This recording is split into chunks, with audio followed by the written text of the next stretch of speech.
Bueno, ok, ya. Lumbago o lumbalgia viene a ser el dolor o malestar que vamos a encontrar en la zona de la región de las vértebras lumbares, es decir, entre el borde inferior de las últimas costillas, que está relacionado más con el L1, y el pliegue inferior del glúteo. Puede presentar a veces o no una irradiación hacia los miembros inferiores si está comprometido algún componente nervioso. Aquí en la mano izquierda tenemos las vértebras lumbares, ¿no? De la L1 hasta la L5, y luego ya viene la relación con las vértebras sacras, ustedes ya saben. Las apófisis espinosas, que son las que se palpan cuando evaluamos al paciente en la región posterior. Las carillas articulares laterales, las escotaduras, que son importantes, escotaduras vertebrales superior e inferior, ¿no? Por donde también tenemos la salida de los nervios que van hacia los diferentes miembros inferiores. Y por otro lado, lumbociática o ciática viene a ser cuando el dolor se va a extender desde esa región lumbar hasta el pie porque está relacionado con el componente nervioso, es decir, descendiendo por la parte posterior o lateral del muslo con la afección de las raíces nerviosas, ¿no? Entonces, por eso es que referimos que cuando son afectadas vamos a tener el cuadro de una hernia discal. Esto lo vemos frecuente en pacientes de 30 a 40 años, más o menos, ¿no? O incluso ya ahora, como ya la actividad laboral la hacen desde muy temprano, hasta jóvenes desde los 20 años, que se dedican a ser cargadores, tienen generalmente estas molestias, ¿no? Y aquí en forma de diagrama vemos la región donde pasa el ligamento espinal, a nivel de la misma vértebra y las raíces nerviosas que salen por esta zona, ¿no? Los discos intervertebrales entre un espacio y el otro. Estas entidades vienen a ser posteriormente, se hacen cuadros crónicos. Generalmente una ciática viene a ser de más bien de menos tiempo de enfermedad, y viene a formar parte de cuadros agudos, pero ya cuando pasa el tiempo, viene a darse esos cuadros crónicos o intermitentes, es decir, que pueden finalizar y nuevamente se presenta para tener la dolencia de estos pacientes posteriormente, ¿no? Entonces, se da más frecuencia entre los 45 y 65 años en el sexo femenino. Es muy prevalente, hay un 9.4% de la población que es afectada, y su principal momento objetivo, mejor dicho, su principal mención para este seminario es que produce una gran discapacidad.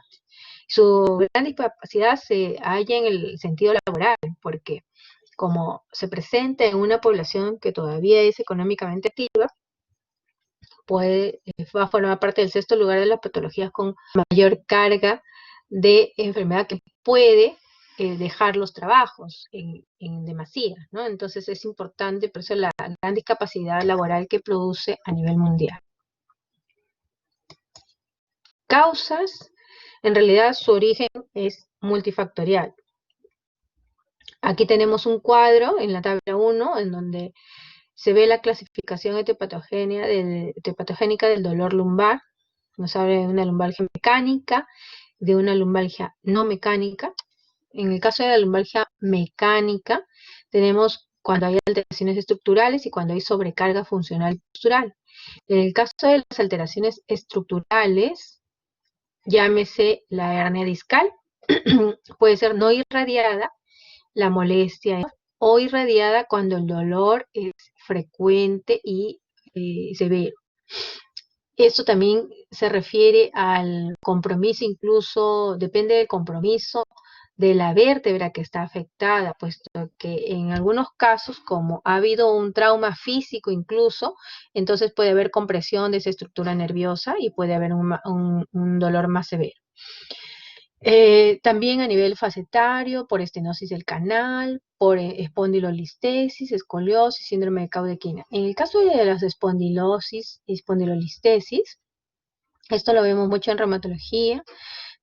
Generalmente viene en el caso de las artrosis o artritis, viene a haber este desplazamiento de los cuerpos vertebrales y con compromiso pueda en algún momento o pueda que no, del componente nervioso. O en los casos traumáticos ya vistos por traumatología, viene a ser por los traumas físicos directos. Otra causa de lumbalgia mecánica, la sobrecarga funcional y postural, lo que decíamos de los cargadores, ¿no? Cargadores de sacos, de bultos bastante pesados. La lumbalgia no mecánica ya se refiere a enfermedades que también vemos nosotros en el caso de causa inflamatoria. Así tenemos las espondiloartropatías seronegativas. Dentro de las espondiloartropatías seronegativas a la cabeza, la espondilitis anquilosante es una causa de lumbalgia no mecánica, es una enfermedad inmunológica. Otras espondiloartropatías está la artritis psoriásica, la artritis reactiva, la artritis por enfermedad diarreica y también tenemos el síndrome de Raynaud, todos ellos con componente de lumbar. Causa infecciosa, las bacterias, micobacterias, hongos, espiroquetas, parásitos, ¿no? Que no es muy frecuente. En nuestro medio, la mayor lumbalgia que puede darse es en el caso de tuberculosis, que también tiene un cierto grado de presencia. A nivel tumoral, por causa tumoral, tumores óseos benignos, malignos o incluso metástasis vertebrales. Otras causas ya vienen las enfermedades endocrinas, las enfermedades hematológicas o enfermedad de Payet, sarcoidosis vertebral, Charcot o otras enfermedades hereditarias, ¿no? Pero las más conocidas y las que más se presentan son, en ambos casos, la lumbalgia mecánica, ¿no? En el 90% de los casos van a ser causas vertebrales y paravertebrales. En paravertebrales hay que tener en cuenta que también tenemos los famosos contracturas paravertebrales, que muchas veces puede pensarse que va a dar lugar a una lumbalgia mecánica, sin embargo es un síndrome miofascial, ¿no? El 10% de estas lumbalgias va a cronificarse.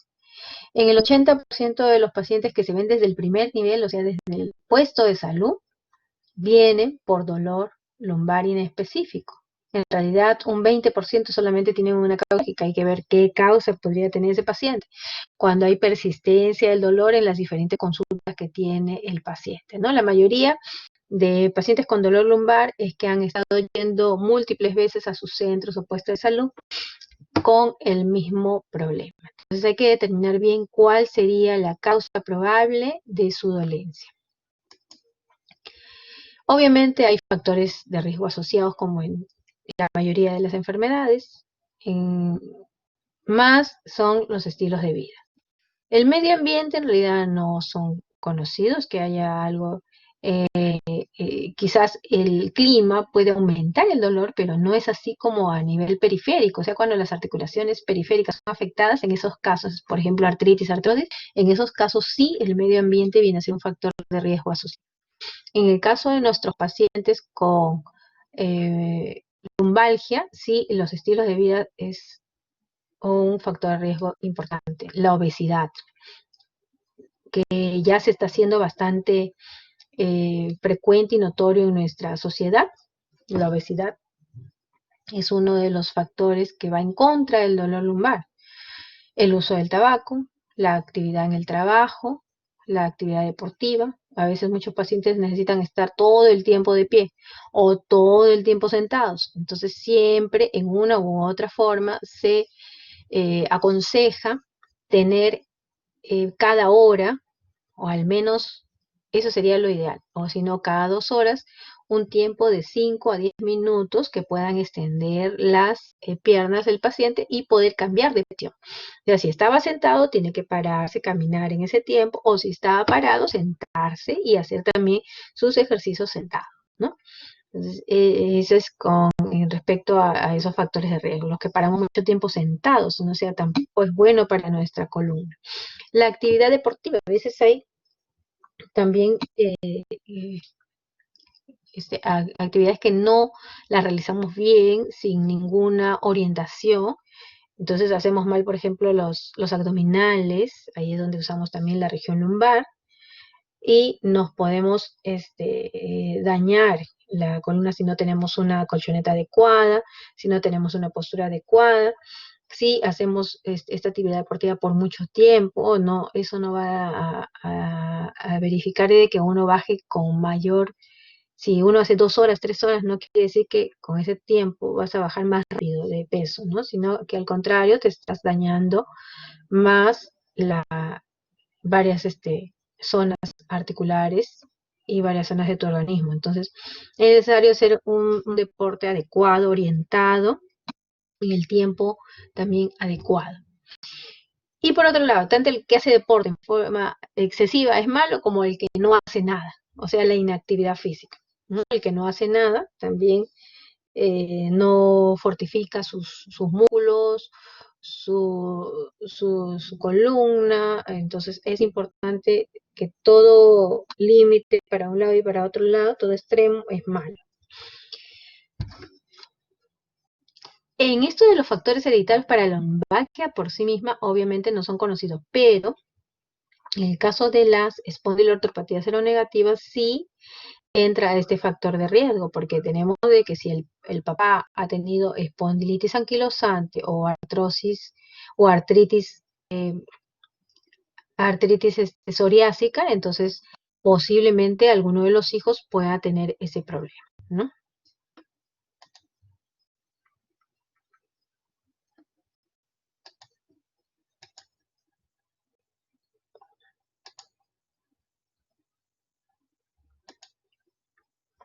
Según el tiempo de duración del dolor, la lumbalgia la podemos clasificar en lumbalgia aguda, menos de 6 semanas, en lumbalgia subaguda, de 6 a 12 semanas, 3 meses, y en lumbalgia crónica, más de 12 semanas. Obviamente también hay una lumbalgia recurrente, como les refería, ¿no? El paciente puede presentar en algún momento un episodio de lumbalgia aguda por un problema, supongamos, de hernia discal, que no es bien atendida o es leve en este momento, quizás tomó un analgésico nada más, le calmó, pero posteriormente tiene nuevamente la presencia de ese dolor. El paciente ya quizás en un año aumentó de peso, ya no hace ejercicio, o al contrario, carga más pesos, entonces vuelve a tener la recurrencia de este dolor. Eso es lo que pasa generalmente cuando son bastante jóvenes los pacientes. Toman analgésicos, van a la farmacia, piden los analgésicos, les calman, a veces hasta corticoides le dan. Entonces, les calma inmediatamente y continúa, ¿no? Entonces, hay que ver que en trabajos como los cargadores, en ese trabajo, o en trabajo que cargan peso las personas, tienen que usar una faja para poder también menguar esa molestia, ese dolor, ¿no? O como prevención también para evitar malas posturas. Entonces, esta de con la recurrencia se dice con periodos libres de síntomas de 3 meses, ¿no? La persistencia de la presencia de lumbalgia luego de 3 meses de haber tenido. Este cuadrito para clasificación de la lumbalgia es muy interesante en cuanto a que tenemos aquí lumbalgia inespecífica y lumbalgia mecánica y radicular. La lumbalgia inespecífica es una lumbalgia que se da por causa de traumas como esguince, distensión, que se irradia a las nalgas. Es un dolor difuso, no cambia con las maniobras específicas. En cambio, en el caso de la lumbalgia mecánica producida, en primer lugar, producen una hernia discal. El dolor sí se irradia debajo de las rodillas. es unilateral generalmente, no es bilateral, para un solo lado. Mejora cuando el paciente se estira, es por eso que aquí van bien en la hernia discal las fajas, porque con la faja trata de uniformizar esa zona de la columna lumbar, entonces por eso mejora al pararse. Más bien empeora al sentarse, porque ahí lo es elongando la región afectada del nervio. Entonces, por ende, como mejora al pararse, cuando el paciente está extendido, entonces va a mejorar al reposo. O incluso refiere al doblar la rodilla, que reduce la tensión en el nervio ciático, ¿no? Entonces, en esta hernia discal, si es leve, tiene generalmente tratamiento con terapia física, con el uso de la faja y ciertos analgésicos o antiinflamatorios. Si es severa, ya obviamente tiene que mandarse a neurocirugía. Neurocirugía tiene que evidenciar si esa hernia es necesaria operarse o simplemente seguirlo con tratamiento médico. En el caso de la osteoartritis, que también es frecuente en nuestro medio, y el dolor es unilateral, empeora más bien cuando se para el paciente y mejora más bien cuando está reposando, o sea, cuando se sienta. En la estenosis espinal, si es bilateral, empeora al pararse y mejora al sentarse. Aquí la diferencia con la osteoartritis es que en la estenosis espinal es bilateral. La lumbalgia específica con signos de alarma. ¿Cuáles síntomas de alarma? Son una edad mayor de 50 años, el antecedente de una neoplasia, inmunodepresión quiere decir el tratamiento por la neoplasia, todo lo que le baje la inmunidad.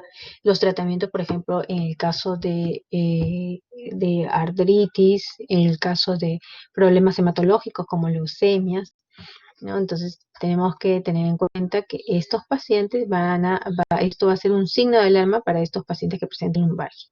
La toma de corticoides, también a altas dosis, va a ser un signo de alarma. El síndrome conjuntivo sin mejoría, con tratamientos habituales, también va a ser un signo de alarma. El caso de las fracturas con traumatismo previo, el caso de la fractura por osteoporosis, ¿no? Tenemos pacientes incluso que no son muy mayores, pero que tienen osteoporosis y ya les está provocando fractura a nivel de las vértebras, sobre todo en la región lumbar. Entonces va a ser también una lumbalgia que va a ser continua. Esto no es, al haber esta fractura no se opera.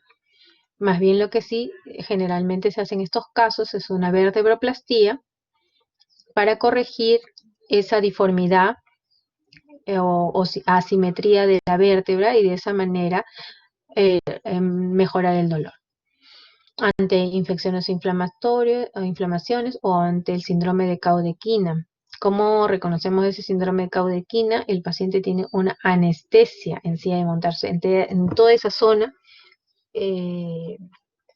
prácticamente de la región púbica, incluso hacia la región del ano.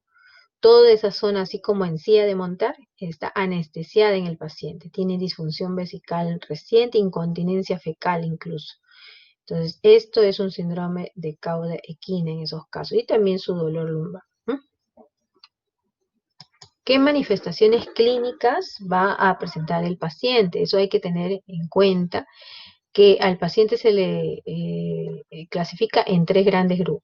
Los que tienen síntomas lumbares no específicos, los que tienen síntomas de dolor lumbar irradiado y los que tienen síntomas de alarma. Y como habíamos visto anteriormente en esa tablita, acá también igual la edad, acuérdense, mayor de 50 años, que el dolor sea nocturno, que usen esteroides sistémicos, que hayan perdido peso, que la movilidad sea muy disminuida en los pacientes, que haya trastornos de esfínteres, que haya espondilitis, si hay espondilitis anquilosante, por ejemplo, que haya osteoporosis, que haya presencia de fiebre por alguna infección que se pueda dar en el paciente, el antecedente de trauma violento, incluso HIV. Sí, hemos tenido casos de pacientes con HIV y dolor lumbar, entonces en ellos también hay que descartar la presencia de espondilitis anquilosante o incluso artritis activas, porque sufren de muchas infecciones bacterianas asociadas, ¿no? el síndrome de caudequina, la pérdida progresiva de la fuerza, la rigidez matutina, que muchas veces podemos confundirla incluso con una causa o una artritis reumatoide, iritis, colitis, uretritis, el síndrome de Reiter, o la presencia de soplos abdominales, ¿no? ¿Cómo es el dolor? El paciente se queja porque su dolor puede ser quemante, punzante, opresivo, tirante. Muchas veces lo refieren incluso eléctrico, ¿no? Los pacientes que cargan peso refieren que el dolor, cuando ha sido afectado el componente nervioso, lo van a referir así, quemante, punzante, de tipo electricidad. ¿Y qué vamos a evaluar? ¿No? El paciente tiene que estar, en primer lugar, para inspeccionar tenemos que ver cómo entra ese paciente. ¿Tiene una buena marcha? ¿Tiene alteraciones en la marcha? Entonces tenemos que verificar eso. ¿Qué tipo de marcha tiene el paciente? Una vez que vemos la marcha, ya nuestro paciente de pie, vamos a verificarlo obviamente sin su ropa, de preferencia de la cintura para abajo. Hay que ver cómo se para, cómo se sostiene de pie, cómo es la simetría de los hombros, para ver si está simétrico a un lado o al otro lado. Puede quizás haber una alteración en la postura. Las curvaturas fisiológicas, si son normales o si son acentuadas. La exploración de la movilidad lumbar, tiene que hacer la flexión hacia adelante, la extensión hacia atrás, a las inflexiones laterales, a los lados. En el test de Chover es el test que, en el caso de nosotros, cuando queremos definir si el paciente tiene afectación de la movilidad de la región de la columna, es que le hacemos el test de Chover, donde vamos a ver, así como en la figura, nuestro paciente de pie, vamos a definir bien las apófisis espinosas. En el centro, a los lados, se encuentran las acroiliacas. Tomamos nuestro punto de reparo y medimos una línea imaginaria entre las espinas ilíacas posterior-superiores. Marcamos el punto medio de ellas, aquí está, un punto medio, y a partir de ella medimos 10 centímetros hacia abajo, ¿no? Hacia abajo. En el momento que al paciente le decimos que se agache, normalmente el trazo debe aumentar 5 centímetros, o sea, debe ser 15 centímetros, ¿no? En algunos pacientes, como no pueden agacharse porque hay rigidez de su columna, entonces este espacio más bien lo vamos a ver alterado. Entonces en esos casos estaríamos pensando en una rigidez lumbar, lo que se ve en nuestros pacientes con espondilitis anquilosante. Entonces además también en la exploración física tenemos que ya en el momento de palpar, ya vamos a palpar bien las apófisis espinosas, vamos a palpar bien las masas musculares pardavertebrales, en donde hay generalmente contractura en los pacientes que también tienen lumbalgia, y buscar puntos dolorosos en toda la zona de la región lumbar, la región pélvica o la región sacra.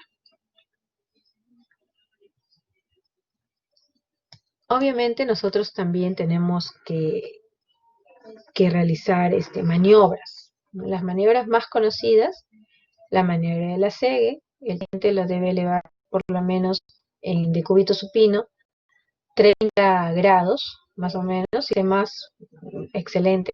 Lo ideal es que más de 30 grados debe elevar su miembro inferior y no sentir dolor en la región posterior, o sea, en la región lumbar.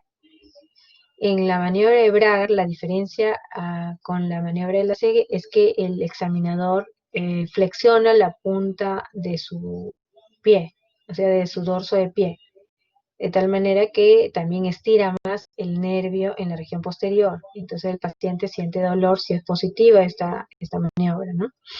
En la maniobra de Keck, la variación está en que la examinadora va a flexionar el miembro inferior a nivel de la rodilla. Entonces, si hay compromiso de también va a haber dolor, ¿no? Del nervio. En la serie posterior se pone en decúbito prono el paciente y flexiona la rodilla o el pie hacia atrás. Entonces ahí también inflige dolor en la zona del nervio ciático. Cuando hay flexión dorsal del primer dedo del pie, también el paciente el examinador puede infligir dolor al paciente por la extensión del nervio. O cuando lleva sobre los dorsos de los pies hacia dentro, quiere llevar los pies tomándolos del dorso hacia las plantas del otro, entonces puede infligir dolor también en esa zona. También con los reflejos rotulianos y aquilos deben estar presentes, si no hay disminución, entonces hay alteración del componente nervioso. Entonces, estas maniobras son las más conocidas, no son las únicas que hay muchas más, pero las más prácticas son estas, para evaluar la región de la columna con alteración del nervio ciático. ¿Qué componente nervioso es el alterado? Cuando hay un déficit rotuliano, ¿qué voy a pensar? Y si mi paciente tiene dolor lumbar, entonces voy a verificar si se irradia hacia la cara anterior del muslo. Va a decirme el paciente, me duele en la parte de ellos llaman la pierna, pero es el muslo hasta la rodilla. Entonces aquí está afectado el nervio L2 a L4. ¿Qué va a haber? Disminución de la flexión de cadera, o sea, vamos a ver que esta maniobra, aquí cuando hace flexión de cadera, con la rodilla flexionada, va a haber dolor en esta zona. Entonces, disminución de la flexión de cadera, extensión de la rodilla y abducción de la pierna. Entonces va a haber dolor cuando realiza estos movimientos.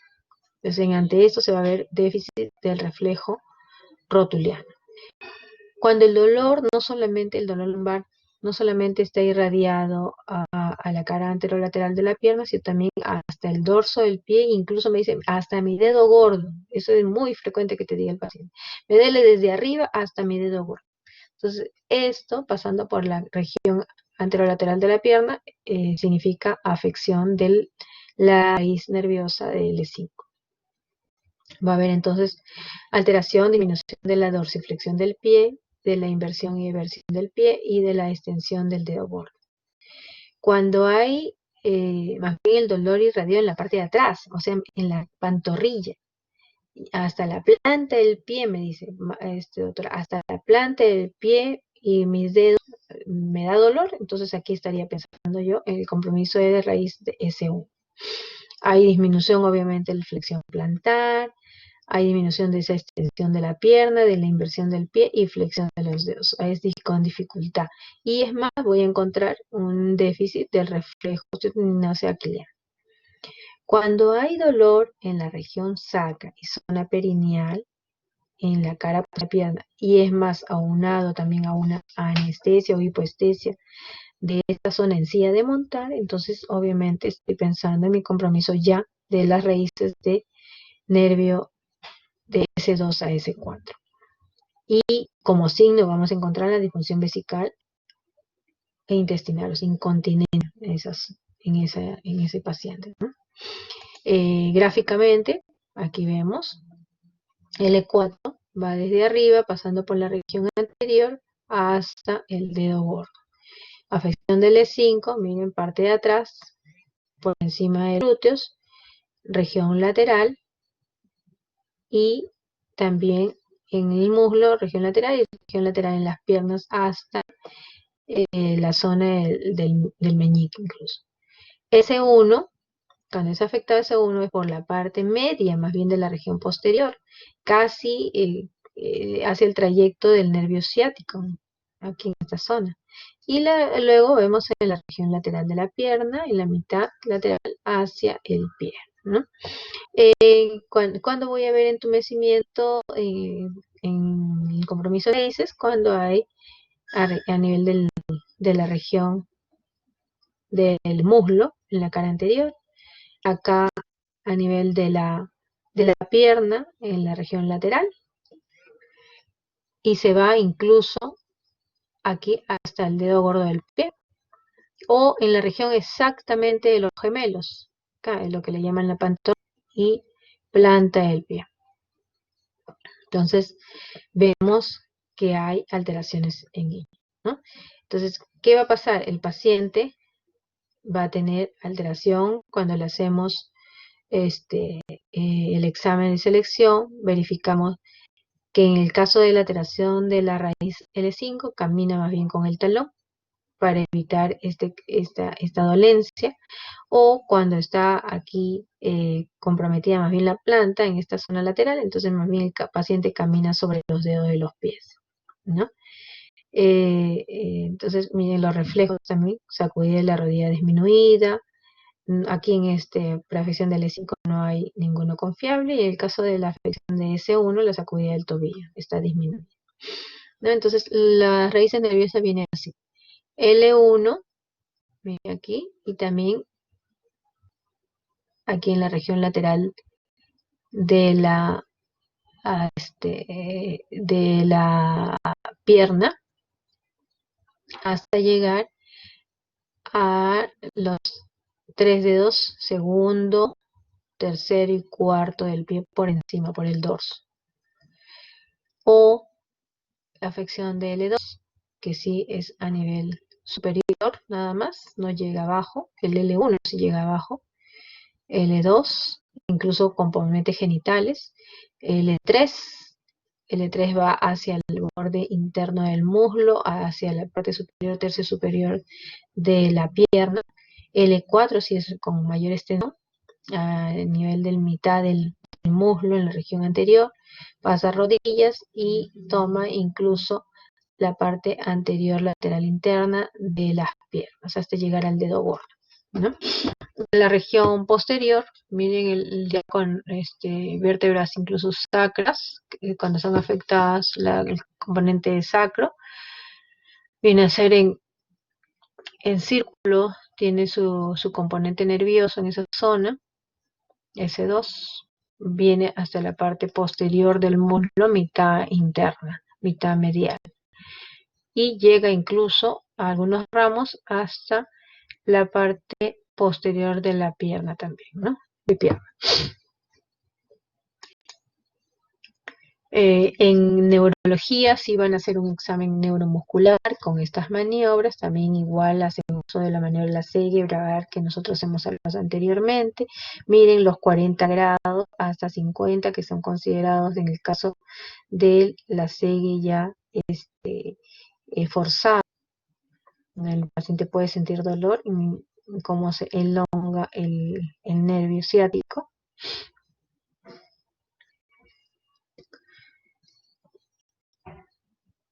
Entonces, en estos casos sí, transferencia urgente a neurocirugía cuando hay incontinencia de esfínteres, cuando hay alteración de la marcha y síndrome de la caudequina, ¿no? En estos casos sí es competencia de neurocirugía. Entonces, ¿cuáles van a ser mis criterios de diagnóstico? En realidad, todo es clínico, puesto de que ningún examen de laboratorio nos va a ayudar en este caso. No se sugiere tampoco radiografía, tomografía o resonancia en pacientes con dolor lumbar agudo, pero cuando es crónico sí tenemos que hacer porque tenemos que ver otras causas que pueden estar ocasionando esa dolencia al paciente. A ver. Se habla de que en el caso de la lumbalgia inflamatoria, de causa inmunológica, por ejemplo, en las espondiloartropatías seronegativas, y nuestros reactantes de fase aguda obviamente van a estar elevados porque nos indican el proceso inflamatorio que se está presentando en el paciente. En el caso del HLA, el HLA viene a ser un componente o un factor que va a determinar que ese paciente tiene una tendencia inmunológica. Entonces, en estos casos, sí vamos a tener hasta un 30% de positividad en nuestros pacientes con espondilitis anquilosante. Sin embargo, es un 30% nada más y por ello no está incluido incluso en los criterios para esta enfermedad, ni tampoco es de obligatorio pedirlo si no es con fines didácticos o fines de la investigación para estos pacientes. Además de que su costo es bastante caro, ¿no? En caso de la lumbalgia visceral, hay que pedir obviamente las pruebas relacionadas con la víscera afectada. En el caso de la lumbalgia infecciosa, aquí sí nuestros reactantes de fase aguda van a estar elevados, va a haber leucocitosis, tenemos que pedir cultivos para determinar bien a qué bacteria o hongo, espiroquete estamos refiriéndonos. O en el caso de la lumbalgia tumoral, también obviamente los marcadores tumorales adecuados, ¿no?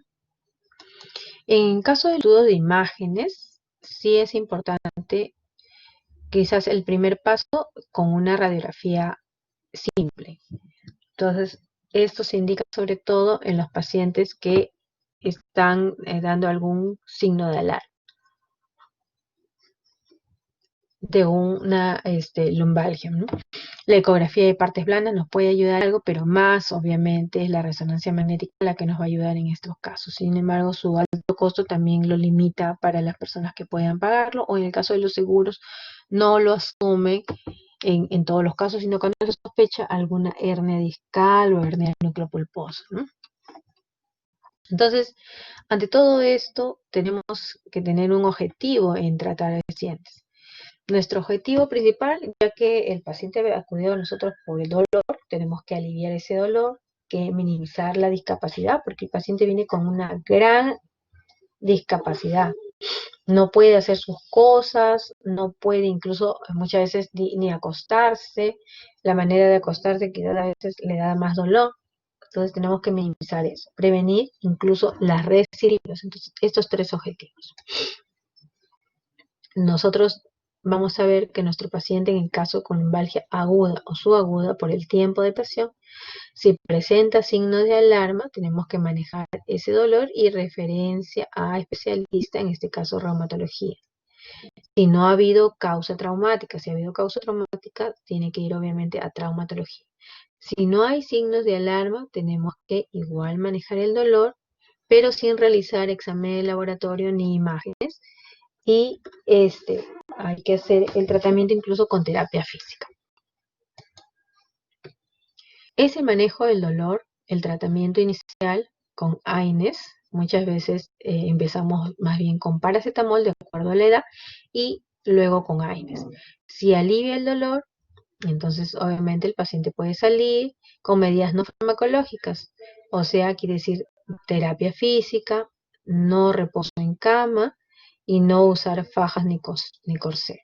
Entonces aquí incluso muchos pacientes tienen que tienen que cambiar el colchón, o sea, a veces las camas son con un colchón no duro y más bien deberían tener esa indicación de un colchón duro para aliviar también el problema de la lumbalgia.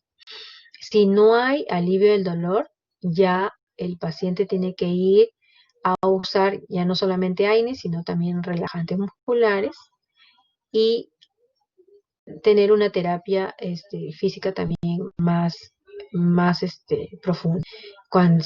Si no hay dolor de alivio de ese dolor, entonces ya se inicia tratamiento incluso con opioides menores o opioides débiles, tipo tramadol. Si no hay alivio del dolor, entonces ya hay que reevaluarse esos signos de alarma, quizás en ese caso sacar una resonancia magnética. Entonces aquí en este cuadrito se quedó resumir ante dolor lumbar agudo, dolor lumbar crónico.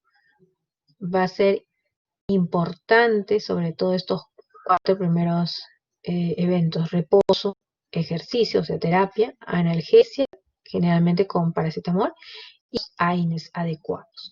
Si hay persistencia de dolor, entonces uso también de relajante muscular. Se ha visto que todo ello, sin reposo, sin ejercicio, sobre todo la farmacología, es importante en lo que es dolor lumbar agudo. Luego también en forma limitada se ha visto manipulaciones que hacen generalmente en medicina física para aliviar los dolores, o las inyecciones epidurales que se echa por ¿cómo se llama? La especialidad de terapia del dolor, puede provocar alguna disminución del dolor en los pacientes. Cuando es crónico, ahí sí es importante la terapia física, los analgésicos, los AINES, los relajantes musculares, la terapia física con manipulación y las inyecciones epidurales por terapia del dolor. Además también ya tienen que ser continuas esas terapias, o sea, no solamente recibir unas sesiones de un mes nada más, no, sí ya tiene que ser prácticamente participar de la escuela de la espalda, así como hay escuelas o de rodilla, de región cerebral, entonces también hay escuela de la espalda en algunos hospitales, ¿no?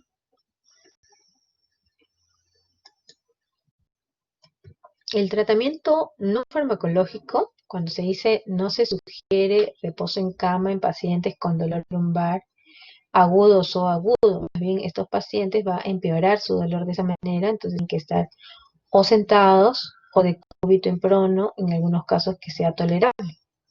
Entonces en ellos se sugiere también continuar más bien con la actividad física, la terapia física, mantener sus actividades de vida diaria y utilizar sus analgésicos y antiinflamatorios. No se sugiere en estos casos usar los soportes lumbares porque más bien lo que van a hacer es más bien comprimirle y provocarle más dolor al paciente.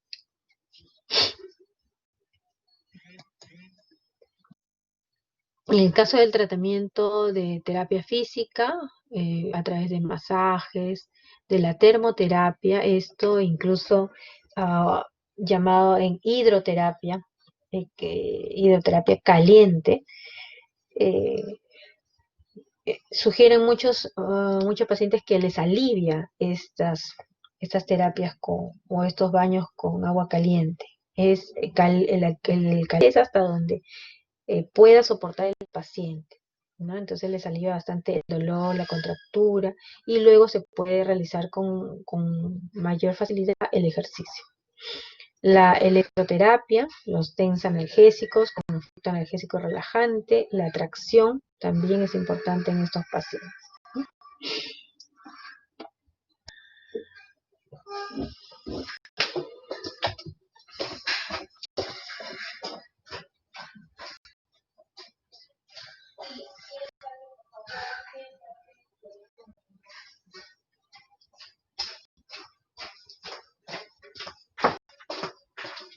En el tratamiento farmacológico, no usamos en la fase aguda y subaguda el paracetamol porque ya el paciente viene con un proceso inflamatorio en muchos casos muy profundo, muy intenso.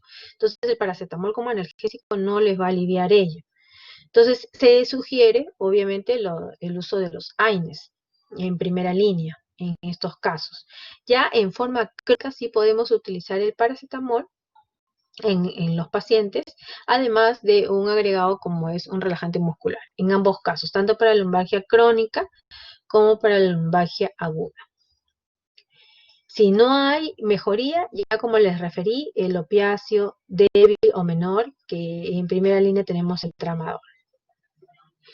Aquí en esta escalera modificada, referida por la OMS, tenemos en primera línea el AINE, un paracetamol en los pacientes que lo puedan, que respondan bien a esta analgesia. Si no hay mejoría con los AINES, entonces ya pasamos al uso de opioides menores. Aquí tenemos codeína, tramadol, pueden tener o no el uso también de AINES. O si no hay mejoría, ya pasamos al uso de los opioides mayores, como morfina, oxicodona, buprenorfina. Hay incluso ahora parches de buprenorfina, que en algunos pacientes sí hay buena mejoría, pero no es para todos que logran esa mejoría. Y en el cuarto nivel está el tratamiento por neurocirugía, ¿no? Ahora, hay que ver fármacos adyuvantes. En nuestro medio utilizamos más los corticoides. Hay que utilizar para los efectos adversos de los fármacos también los antieméticos, los gastroprotectores, los laxantes, ¿no? Y en el caso de tratamiento antitumoral, ya que cuando la causa es de tipo neoplasia, entonces ahí sí la radioterapia, quimioterapia es importante en estos pacientes, ¿no? Para aliviar su dolencia. Entonces así tenemos que, utilizando el paracetamol, la acetaminofén, los AINES, pasamos a utilizar las relajantes musculares, se recomienda no más de 2 semanas. Luego ya hay medidas locales a nivel de hielo o calor, evitar el reposo cuando es una lumbalgia aguda o subaguda, luego la fisioterapia con las medidas de terapia dirigida a las mismas articulaciones, a la misma articulación, o también en caso de la fisioterapia con movimientos pasivos en el paciente o la hidroterapia misma. Para dolor crónico ya se usa los antidepresivos tricíclicos, la gabapentina, las inyecciones de esteroides o inyecciones epidurales, ¿no? Esto generalmente dado por el Departamento de Terapia del Dolor. Entonces vamos a evidenciar que nuestro paciente, en realidad, el pronóstico de una lumbalgia en específica, que se determina como una lumbalgia aguda o subaguda, puede ser muy bueno si es autolimitado, ¿no?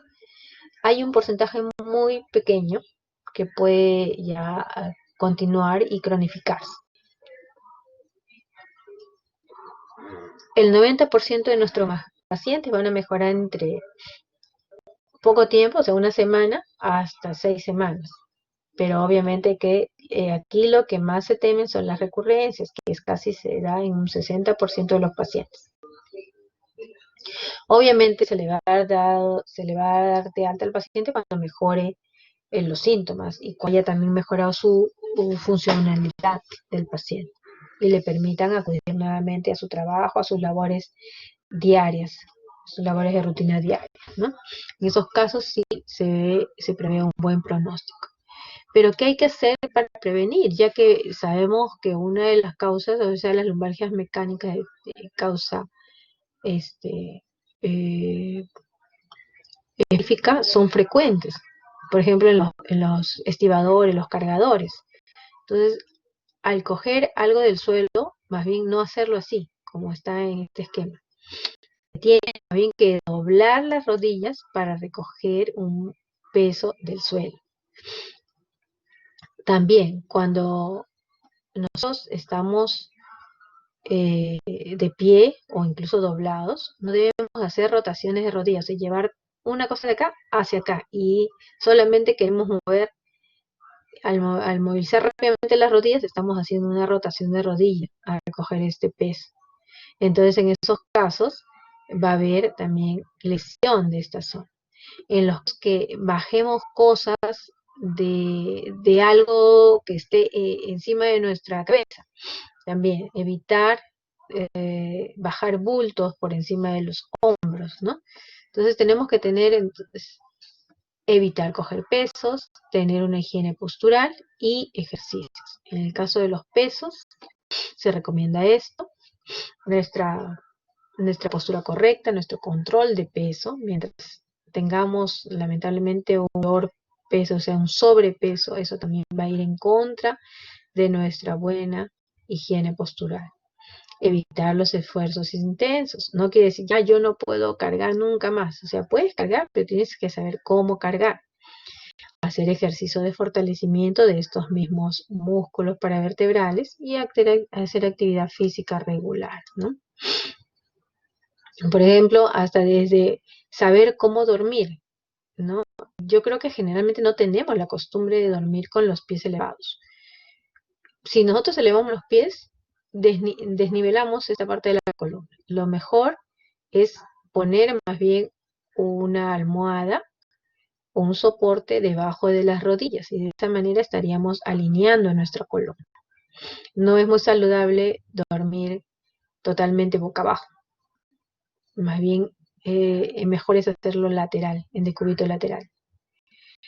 Cuando nos sentamos incluso en una silla, esa es nuestra muletilla de pequeños. Entonces, lo ideal, y ustedes han visto quizás en algunos consultorios, en algunos sitios que tienen su como un altillo para sus pies. Entonces lo ideal es tener, miren, la columna recta, las piernas extendidas y en postura perpendicular. Mientras que no es lo ideal tirar más atrás el, el soporte del mueble y nuestra columna queda al aire, de tal manera que en el momento que hacemos la flexión, nuestros pies caen más bien en un ángulo obtuso. Entonces, en estos casos, hay desnivel de nuestra columna. Entonces, no es muy saludable estar así. O cuando necesitamos sacar algo de arriba, no empinarnos, mire, y estamos también desnivelando nuestra columna.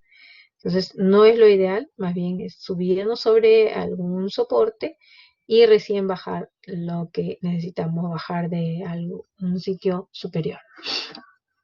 Entonces, para prevenir, siempre es importante realizar también ejercicios, ¿no? Ejercicios con base, no cualquier ejercicio, para tener una rehabilitación exitosa. Siempre se debe saber que hay que calentar la zona que uno va a hacer ejercicio, en este caso la zona lumbar. Puede hacerlo con un baño caliente o con presas calientes y luego ya ponerse a hacer ejercicio. Generalmente un baño antes del ejercicio no se hace, así que lo ideal es hacer compresas calientes en esa zona para luego hacer el ejercicio. Lo ideal, como yo les decía, es la natación, y si es en una piscina temperada es mucho mejor. Evitar el sedentarismo, eso es importante para todos nosotros. Entonces, ¿qué conclusión vamos a tener de este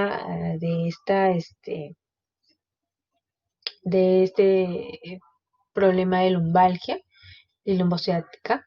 Es que es una patología frecuente. Es frecuente en la población que se da sobre todo. Hay que detectar los signos de alarma para el manejo. Hay que hacer un tratamiento de primera línea, ayudados por el paracetamol y luego los AINES. Otra opción ya de ayuda van a ser los opioides menores. El uso de los relajantes musculares se da en poco porcentaje a nivel de la lumbalgia aguda y subaguda, y con un mayor porcentaje en la lumbalgia crónica. No debe ser mayor de 2 semanas. Para prevención tenemos los 3 pilares fundamentales: evitar coger los pesos de forma inadecuada, la higiene postural y los ejercicios que deben ser continuos. Aquí lo de que ahorita todos estamos padeciendo, de estar sentados frente a la computadora en mayor tiempo. Hay que hacerlo de manera adecuada. Lo ideal, miren, es tener un reposapiés, ¿no? Para que alinee nuestra columna. Los hombros relajados evita la contracción de los trapecios y la mala estructura escapular. Tener nuestra distancia hacia la pantalla adecuada, ¿no? Tener también, miren, cuánto debe ser como mínimo la altura de nuestro escritorio, nuestra silla, ni muy baja ni muy alta. Mantener la espalda en lo posible pegada al respaldo del asiento, que es lo que no hacemos tampoco. Lamentablemente, con el paso del tiempo, tenemos ello, ¿no? De que nuestra columna ya va a sufrir también de algunas dolencias como la osteoporosis, que es en algún momento. Por eso es que el paciente baja de tamaño, porque viene a haber el encorvamiento debido a la osteoporosis. Pero eso se puede retardar lo más que se pueda, ¿no? Tenemos que tener los 3 pilares fundamentales para tener una buena columna. Bien, jóvenes, por favor, sus preguntas. Es necesario que participen.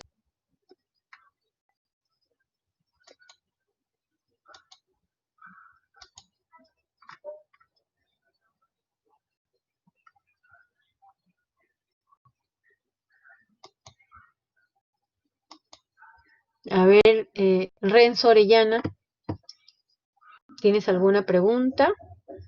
Juan Evangelista, ¿alguna pregunta?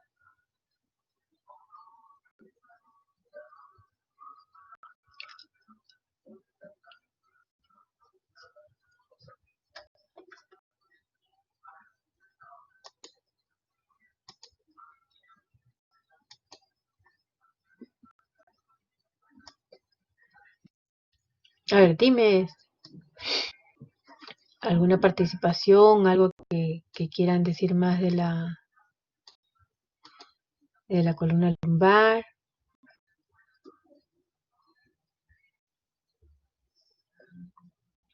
Participen, por favor.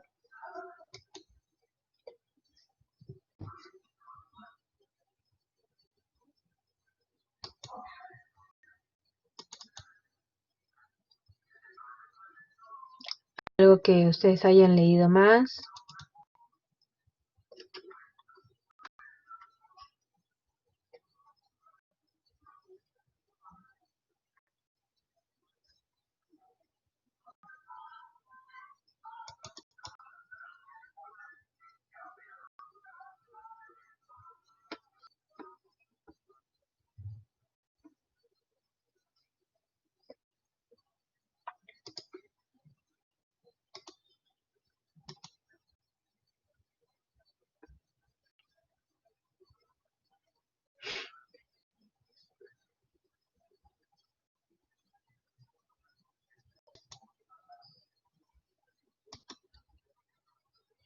A ver, Akemi Guerrero. Akemi. Doctora, buenas tardes. Ya. A ver, Akemi, ¿cuál es el concepto de lumbago?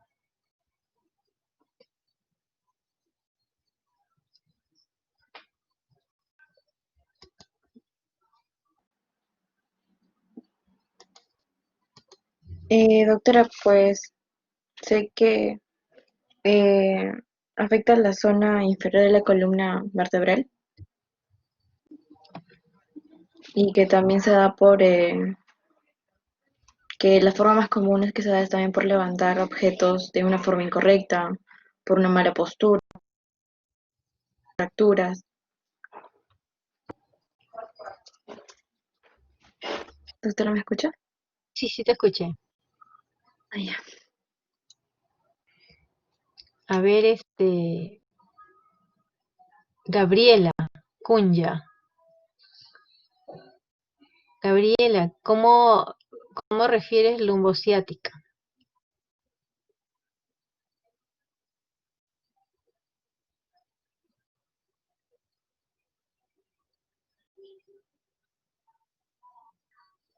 ¿No está Gabriela? A ver, Alejandra Castillo.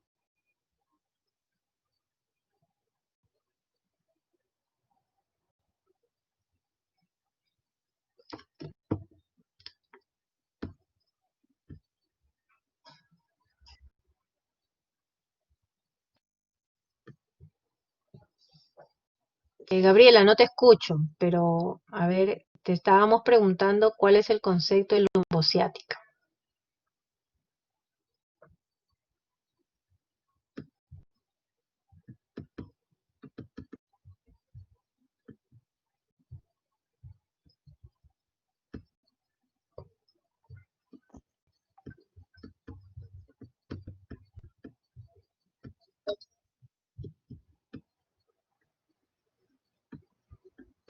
Doctora, Sí, sí te escucho. doctora, soy Gabriela. Sí, se me falló la señal. Me estaba preguntando qué concepto tengo de lumbociático. Sí, Sí, bueno, el concepto que yo me llevo es que es un dolor lumbar, que normalmente la gente lo llama como que sufre de la ciática, pero es un dolor que va a que va a recorrer por la zona del glúteo y por la zona muscular baja y que puede llegar hasta la pierna o hasta el pie, pero es un dolor que está delimitado en la zona lumbar. claro, llega hasta el talón o hasta el pie. Ujú. A ver, Diana Gallegos. Diana,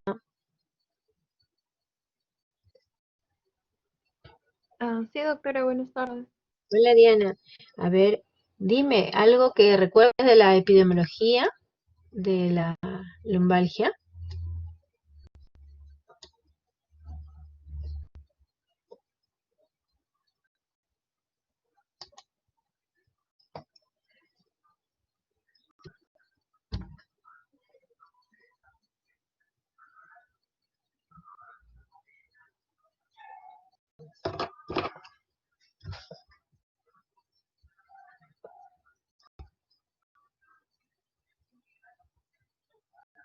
Exxon Arias. ¿Sabes algo de la epidemiología Exxon? ¿Algo que te haya quedado de esta clase?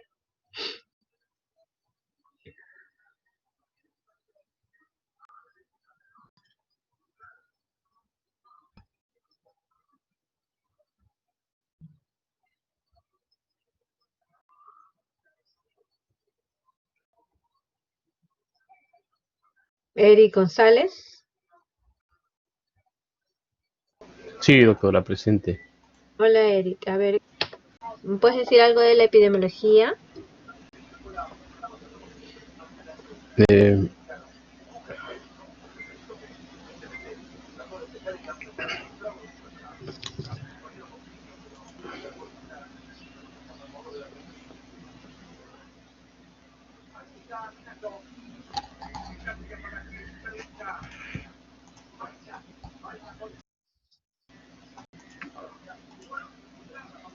no recuerdo datos, doctora. Ya. A ver, alguien me estaba escribiendo. Fran Moreno. Doctora, buenas tardes. Buenas tardes. ¿Algo que recuerdes de la epidemiología de la lumbalgia? Sí, doctora. Es más frecuente en el sexo femenino y alrededor de los 40, 60 años de edad aproximadamente. Claro. Ujú. Bien, Marjorie. Ujú. Bien, Fran. A ver, Gustavo Peña. Sí, doctora, buenas tardes. ¿Algunas causas que recuerdes de las lumbalgias?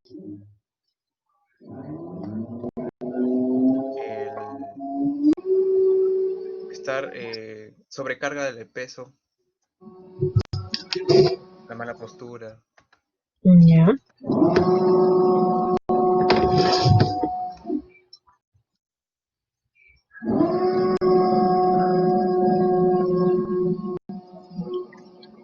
Jaime Fermín.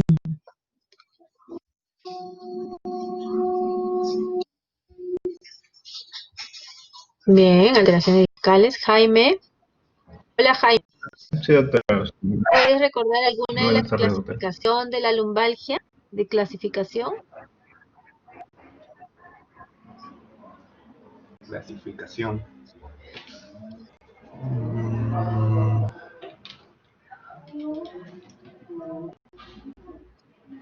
Mm, Bueno, puede ser mecánica y inflamatoria. Claro, ya. Mm, Y dependiendo ya del tiempo de la enfermedad, puede ser aguda o crónica, ¿no? Ya. Bien. A ver, Richard, Jean-Pierre Miguel. Claro, está bien, Pierina. Eh, Jean-Pierre Miguel.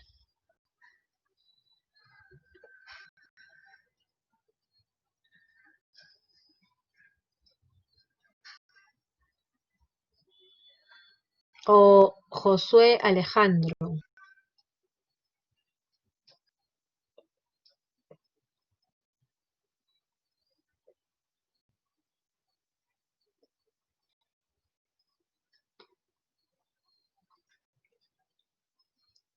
Carla Tineo.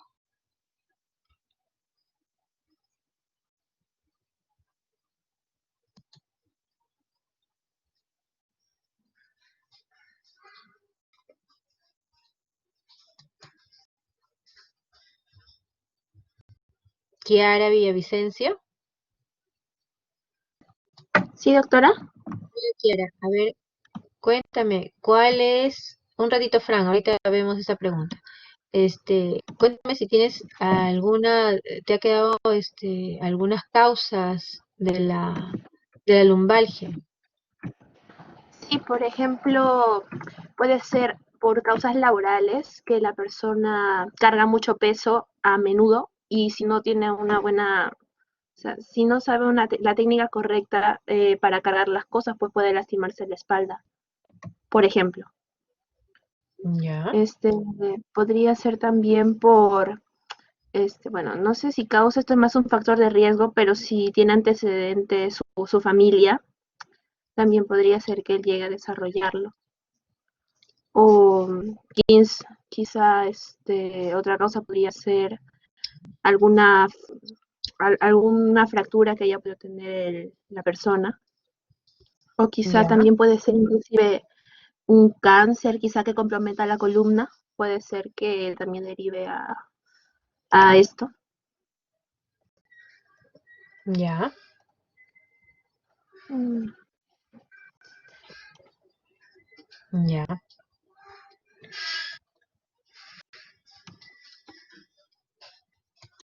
Ya. Bueno, uno de sus compañeros pregunta, ¿cuál es la diferencia entre espondilolisis y espondilolistesis? La espondilolistesis es un desplazamiento de la vértebra superior con respecto a la vértebra inferior o al revés, ¿no? Es un desplazamiento de una vértebra de un lado hacia otro lado, esto va en porcentajes, pero se desplaza simplemente. En cambio, espondilolisis viene a ser ya una fractura de una zona interarticular que forma como un puente. Entonces sí hay diferencia entre una y otra. Me estaban diciendo también la lumbalgia puede ser, claro, aguda, subaguda, crónica, como hemos visto, sí, de hecho.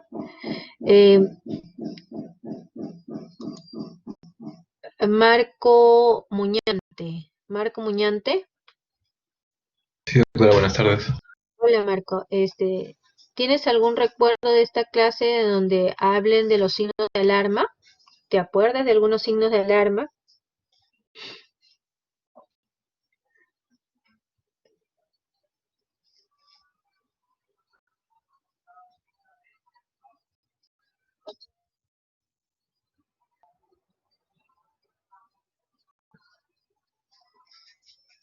Lady, ¿quieres hablar de eso?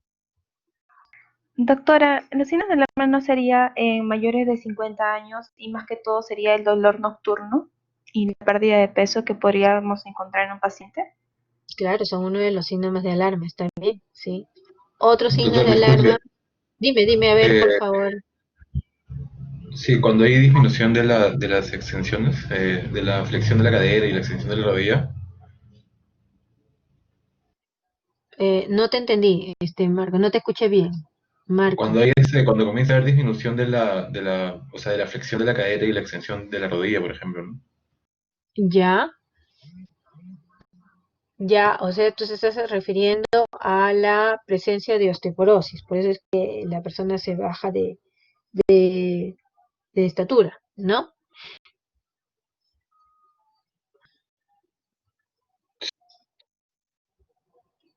Claro, en esos casos la osteoporosis también es un factor de alarma.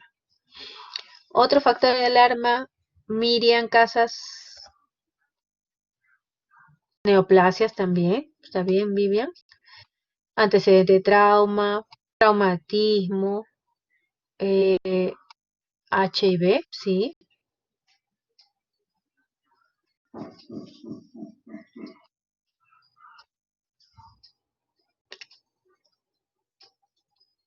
Hernia ya sería una condición en donde se da la lumbalgia. O sea, por eso tenemos la causa de hernia discal. Es una forma de lumbalgia, ¿no? Por esa causa se da lumbalgia.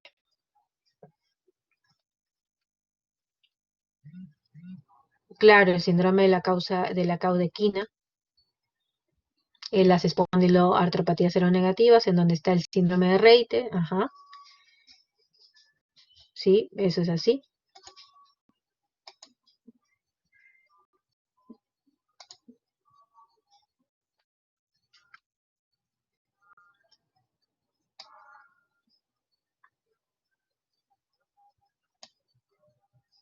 ¿Y cuáles son las características de dolor lumbar? A ver, ¿cómo el paciente te refiere ese dolor lumbar? A ver, para que les quede eso. A ver, Xiomara Bernal,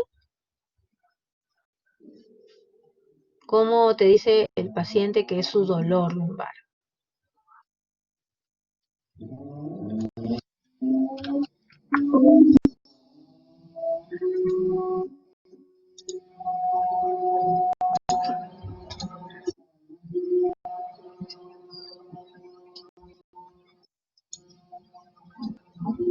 Es quemante, punzante, ya.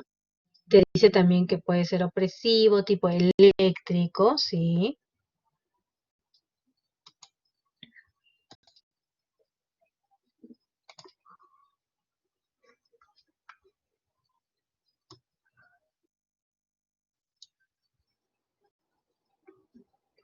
Claro, ese dependiendo de qué tipo de dolores, ¿no? ¿Y qué maniobras utilizamos en la exploración de nuestro paciente con lumbalgia? ¿Qué maniobras son más comunes para utilizar? ¿No está Yesenia Rivera? Chover lo utilizamos, sí. Otro, la segue, ok.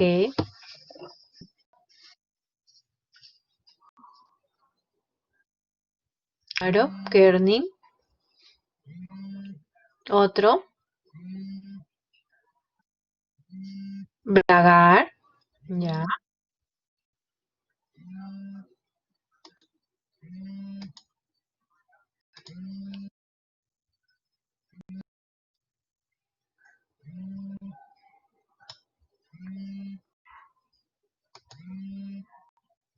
Acá están, la segue, Bragar, Kearney, acá lo que han dicho, ¿está bien?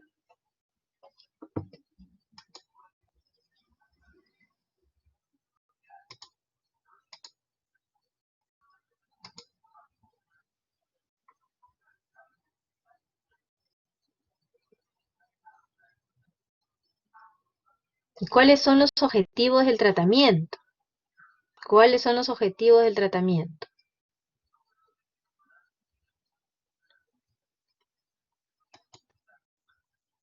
A ver, Carlos Tokio,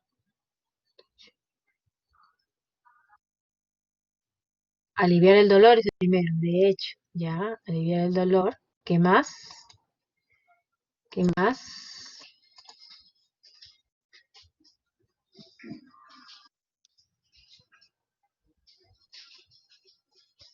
Bien, disminuir la discapacidad, minimizar lo más que se pueda y prevenir las recidivas. Bien, Exxon. Claro, eso es importante, ¿no? Claro, con ya disminuir con disminuir la discapacidad tenemos que mejorar el tono muscular de los pacientes para que puedan mejorar sobre todo la marcha. Ujú, ya. ¿Y cuál es el tratamiento de primera elección? Acuérdense de esa escalera analgésica.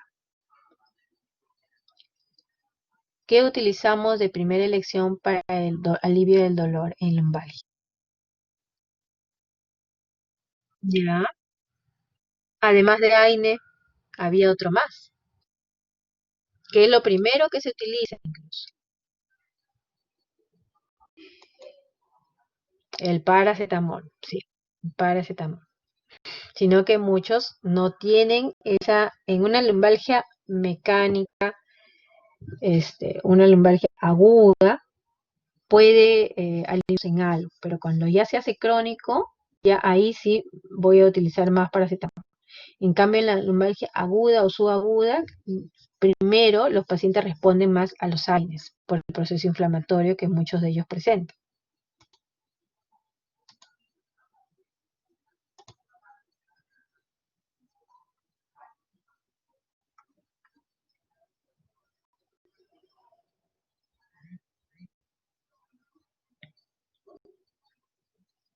¿Cómo es el pronóstico de esta enfermedad, de la algia?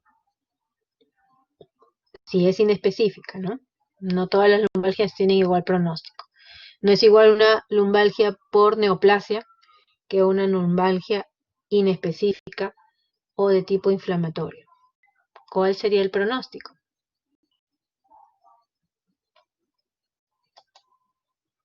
A ver, Diana Gallegos, Diana Wong.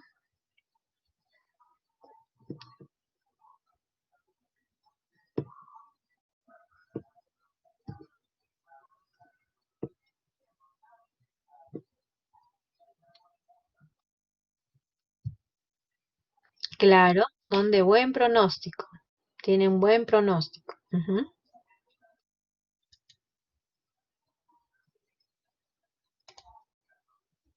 ujú.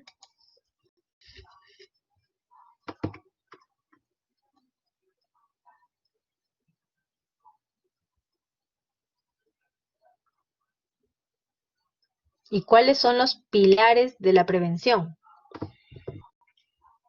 Los pilares de la prevención. A ver, Patricia Velázquez, ¿qué se hace para prevenir?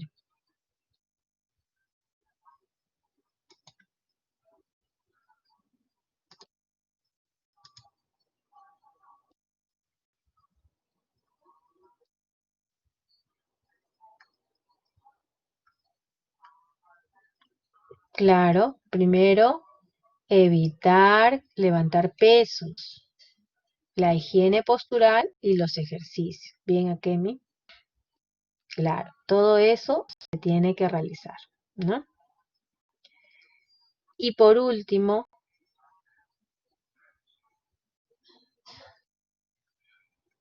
¿por cuánto tiempo se utilizan los relajantes musculares?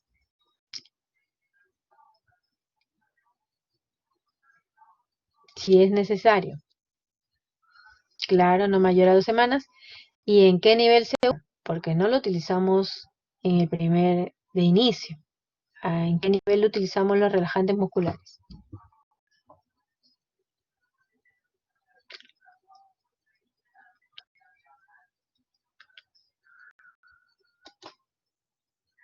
En segundo nivel.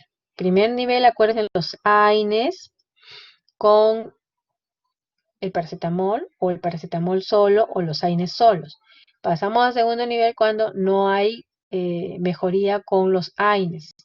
Entonces utilizamos ya opiáceos menores y podemos utilizar el relajante muscular no mayor de 2 semanas. Listo, jóvenes. Muy bien.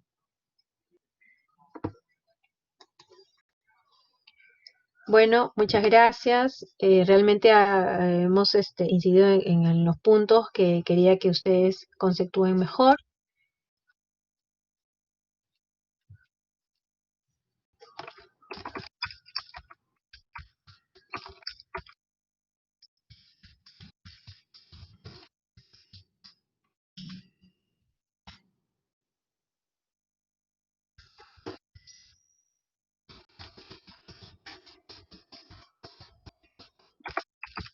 Mañana será la clase con el doctor Alfaro. Ya hemos tenido que cambiar. A mí me tocaba mañana, pero lo he hecho hoy día y mañana va a ser el doctor Alfaro con el tema del lupus, si mal no recuerdo.